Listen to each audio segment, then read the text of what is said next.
Welcome to YouTubers Love Excel number 33. Hey, if you want to download this workbook and follow along, click on my YouTube channel, then click on my college website link and download the workbook. YouTubers Love Excel 31 to 34. Hey, and trick number 33, this YouTuber asked, hey, how do I extract records given a big chunk of data like this and extract only the red ones?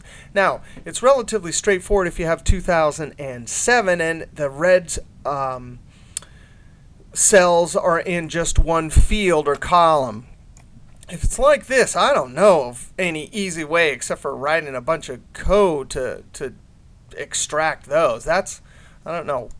And the YouTuber said, hey, I want to do it with a function or in Excel, not with VBA. So I don't know how to do that one in Excel. If anyone knows how, let me know. But doing it in 2007 when you have a database set up and it's just one field is super easy.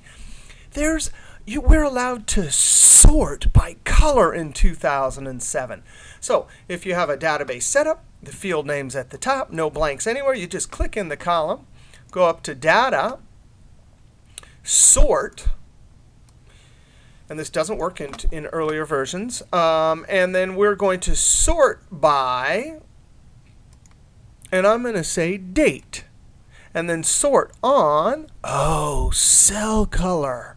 No way. And then the cell color, you click this little drop down and it senses all the colors in that column or that field. I'm going to click on red and then click OK.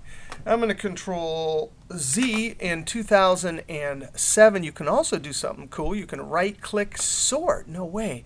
Sort, and look, if my cursor is in the red cell right here, so I can right click sort, and there's a bunch of cool things that pop up contextually.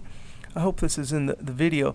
Put selected cell color on top, and just click that, and just like that. And then you can simply highlight those records, Control C. And if this was a huge set of data, it would just bring those up to the top. You highlight them and then go to wherever you want in the spreadsheet and then Control V or paste. All right, we'll see you next. YouTubers Love Excel.